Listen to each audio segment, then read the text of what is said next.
Hi hello ನಮಸ್ತೆ friends, welcome back to my channel Nagaveni kitchens and ವ್ಲಾಗ್ಸ್ಗೆ.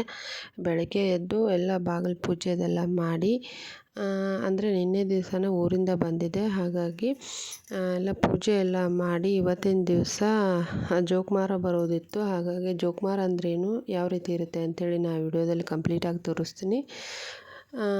ಈ video start ಮಾಡೋಕ್ಕಿಂತ ಮುಂಚೆ ಯಾರ್ಯಾರು ನನ್ನ ಚಾನಲನ್ನು ಸಬ್ಸ್ಕ್ರೈಬ್ ಮಾಡ್ಕೊಳ್ಳಿಲ್ಲ ಪ್ಲೀಸ್ ಸಬ್ಸ್ಕ್ರೈಬ್ ಮಾಡ್ಕೊಳ್ಳಿ, ಸಪೋರ್ಟ್ ಮಾಡಿ ಅಂತ ಕೇಳ್ತಾ ಇದ್ದೀನಿ. ಈಗ ನಾನು ತೋರಿಸ್ತಾ ಇರೋದೇ ಜೋಕುಮಾರ. ಈ ಹಬ್ಬನ ಉತ್ತರ ಕರ್ನಾಟಕ ಸೈಡು ಮಾಡ್ತಾರೆ. ಯಾಕಂದರೆ ಇದು ಹಿಂದೆ ಸುಮಾರು ಇತಿಹಾಸದ ಕಥೆಗಳು ಕೂಡ ಇದೆ. ಈ ಹಬ್ಬ ಮಾಡೋದ್ರಿಂದ ಮಳೆ ಬೆಳೆ ಚೆನ್ನಾಗಿ ಬರುತ್ತೆ ಅನ್ನೋ ಒಂದು ಉದ್ದೇಶದಿಂದ ಹಿಂದಿನ ಕಾಲದಿಂದಲೂ ನಡೆದು ಬಂದಿರುವಂಥ ಹಬ್ಬ ಇದಾಗಿದೆ. ಈ ಒಂದು ಹಬ್ಬನ ಅಗಸ ಜನ ಹಾಗೆ ತಳವಾರ ಮಂದಿ ಹೆಣ್ಮಕ್ಳು ಆಚರಿಸ್ತಾರೆ. ಒಂದು ಬಿದಿರಿನ ಬುಟ್ಟಿಯಲ್ಲಿ ಬೇವಿನ ಸೊಪ್ಪು ಇಟ್ಕೊಂಡು ಒಂದು ಜೋಕುಮಾರನ ಮೂರ್ತಿ ಇಟ್ಕೊಂಡು ಬರ್ತಾರೆ. ಜೋಕುಮಾರನ ಮೂರ್ತಿಯನ್ನು ಕುಂಬಾರರ ಮನೆಯಲ್ಲಿರುವಂಥ ಮಣ್ಣನ್ನು ತೊಗೊಂಡು ಬಂದು ಅವನಿಗೆ ಚಿಕ್ಕ ಚಿಕ್ಕ ಕೈ ಕಾಲುಗಳನ್ನು ಮಾಡಿ ಕೋರೆ ಮೀಸೆ ಹಾಗೂ ಅವನ ಕೈಯಲ್ಲಿ ಒಂದು ಚಿಕ್ಕ ಕತ್ತೆಯನ್ನು ಕೊಟ್ಟು ಅಲಂಕರಿಸಿರ್ತಾರೆ. ಬುಟ್ಟಿಯಲ್ಲಿ ಜೋಕುಮಾರನ ಹೊತ್ತು ತಂದ ಮಹಿಳೆಯರಿಗೆ ದವಸ ಧಾನ್ಯಗಳನ್ನು ದಾನ ಮಾಡುವ ಪದ್ಧತಿ. ಜೋಳ, ಮೆಣಸಿನಕಾಯಿ, ಉಪ್ಪು. ಮೆಣಸಿನಕಾಯಿ ಉಪ್ಪು ಇಡುವುದು ಯಾಕಂದರೆ ಮನೆಯಲ್ಲಿರುವಂಥ ತಗಣೆ, ಗಾಡಿ, ಸೊಳ್ಳೆ ಇನ್ನಿತರ ಕೀಟಗಳು ನಿನ್ನ ಜೊತೆನೇ ತೊಗೊಂಡು ಹೋಗು ಅನ್ನೋ ಒಂದು ಕಾರಣದಿಂದ ಅವುಗಳನ್ನೆಲ್ಲ ಇಡ್ತಾರೆ. ಅವನಿಗೆ ಪೂಜೆ ಸಾಮಾನುಗಳು, ಎಣ್ಣೆ, ಬತ್ತಿ ಮತ್ತು ನಮ್ಮ ಮನೆಯಲ್ಲಿ ಯಾವ ಆಹಾರ ಪದಾರ್ಥ ಮಾಡಿರ್ತೀವಿ ಅದನ್ನು ದಾನ ಮಾಡೋದು. ನಮ್ಮ ಮನೆಯಲ್ಲಿ ರೊಟ್ಟಿ ಕೊಡೋ ಪದ್ಧತಿ ಇರೋದ್ರಿಂದ ರೊಟ್ಟಿನೇ ಜಾಸ್ತಿ ಕೊಡ್ತಾರೆ ಎಲ್ಲರೂ. ಹಾಗಾಗಿ ನಾನು ಕೂಡ ರೊಟ್ಟಿನೇ ಕೊಟ್ಟೆ.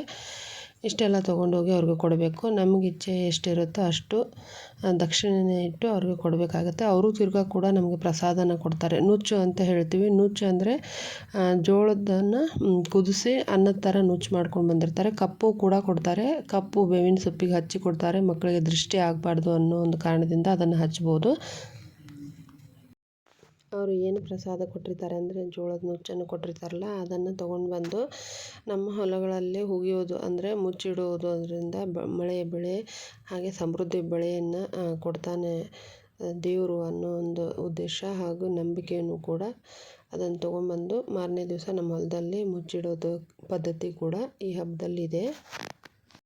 ಮತ್ತು ಜೋಕುಮಾರನ ಬಾಯಿಗೆ ಹಚ್ಚಿರುವಂಥ ಬೆಣ್ಣೆಯನ್ನು ಹೆಣ್ಮಕ್ಳು, ಅಂದರೆ ಸಂತಾನ ಇಲ್ಲದ ಹೆಣ್ಮಕ್ಳು ಆ ಬೆಣ್ಣೆನ ಅವರು ಕೇಳಿದಾಗ ಅವ್ರು ಕೊಡ್ತಾರೆ. ಅದನ್ನು ಸೇವಿಸೋದ್ರಿಂದ ಸಂತಾನ ಭಾಗ್ಯ ಕೂಡ ಆಗುತ್ತೆ ಅನ್ನೋ ಒಂದು ನಂಬಿಕೆಯೂ ಕೂಡ ಇದೆ. ಹಾಗಾಗಿ ಅವರು ಕೇಳಿದಾಗ ಅದನ್ನು ಕೂಡ ಬೆಣ್ಣೆನೂ ಆ ಹೆಣ್ಮಕ್ಳಿಗೆ ಕೊಡ್ತಾರೆ.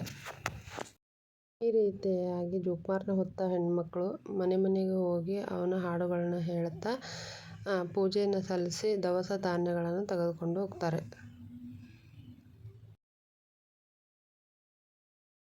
ಈ ಜೋಕುಮಾರ ಅನ್ನೋನು ಅಲ್ಪ ಆಯುಷ್ಯ ಆಗಿರುತ್ತಾನೆ. 7 ದಿನ ಮಾತ್ರ ಇವನು ಇರ್ತಾನೆ. ಭಾದ್ರಪದ ಮಾಸದಲ್ಲಿ ಗಣೇಶ ಮತ್ತು ಈಶ್ವರರ ಜೊತೆನೇ ಬಂದಿರ್ತಾನೆ ಅಂತ ಹೇಳ್ಬೋದು.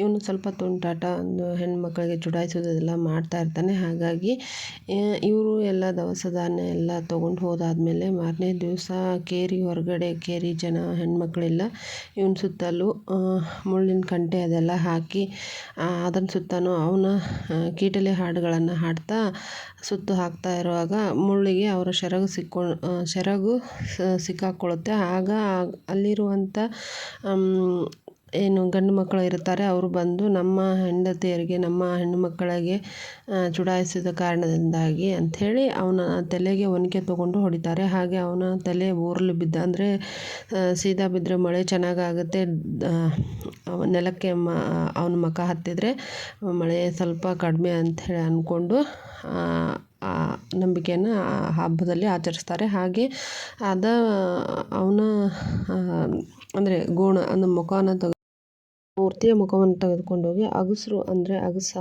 ಅವನು ಏನು ಬಟ್ಟೆ ಒಗಿತಿರ್ತಾನಲ್ಲ ಆ ಕಲ್ಬುಡಕ್ಕೆ ಆ ಮುಖವನ್ನು ಹುಗಿದು ಬರ್ತಾರೆ. ಹಾಗಾಗಿ ಅವನು ನೋವಿನಿಂದ ನರಳಾಡ್ತಾನೆ. ಹಾಗಾಗಿ ಅವರು ಬಟ್ಟೆ ಕೂಡ ಕಲ್ಲ ಮೇಲೆ ಒಗೆಯಲ್ಲ. 7 ದಿವಸ 3 ದಿವಸ ಅವನ ಶ್ರಾದ್ದ ಮಾಡಿದ ಶ್ರಾದ್ದ ಕೂಡ ಮಾಡ್ತಾರೆ. ಅದು ಆದಮೇಲೆ ಅವರು ಬಟ್ಟೆನ ಒಗಿತಾರೆ. ಆಗ ಅವನು ದೇವಲೋಕಕ್ಕೆ ಹೋಗಿ ಪರಮಾತ್ಮನಲ್ಲಿ, ದೇವರೇ ಭೂಲೋಕದಲ್ಲಿ ಮಳೆ ಬೆಳೆ ತುಂಬಾ ಅವಶ್ಯಕತೆ ಇದೆ, ನೀನು ಯಾವಾಗಲೂ ಅವರಿಗೆ ಮಳೆ ಬೆಳೆಯನ್ನು ಕೊಟ್ಟು ಕಾಪಾಡು ಅಂತ ಕೇಳ್ಕೊತಾನೆ ಅನ್ನೋ ಒಂದು ನಂಬಿಕೆ. ಇದಿಷ್ಟು ಜೋಕುಮಾರ ಹಬ್ಬದ ಮಾಹಿತಿ. ಈ ರೀತಿಯಾಗಿ ಈ ದಿನನ ಸ್ಪೆಂಡ್ ಮಾಡಿದ್ದೀನಿ. ನಿಮಗೆಲ್ಲ ನನಗೆ ತಿಳಿದ ಮಟ್ಟಿಗೆ ಜೋಕುಮಾರ ಹಬ್ಬದ ನಿಯಮ ಮತ್ತು ಪದ್ಧತಿಯನ್ನು ತೋರಿಸ್ಕೊಟ್ಟಿದ್ದೀನಿ ಅಂತ ಹೇಳ್ತಾ, ನನ್ನ ಒಂದು ವಿಡಿಯೋ ಇಷ್ಟ ಆದಲ್ಲಿ ಲೈಕ್ ಮಾಡಿ, ಶೇರ್ ಮಾಡಿ, ಕಮೆಂಟ್ ಮಾಡಿ. ಪ್ಲೀಸ್ ಮರೀದೆ ಸಬ್ಸ್ಕ್ರೈಬ್ ಮಾಡಿ. ಮರೆತು ಕೂಡ ಯಾರು ಇನ್ನೂ ನನ್ನ ಚಾನಲನ್ನು ಸಬ್ಸ್ಕ್ರೈಬ್ ಮಾಡ್ಕೊಂಡಿಲ್ಲ, ಸಬ್ಸ್ಕ್ರೈಬ್ ಮಾಡಿಕೊಂಡು ಸಪೋರ್ಟ್ ಮಾಡಿ ಅಂತ ಕೇಳ್ತಾ ಇದ್ದೀನಿ.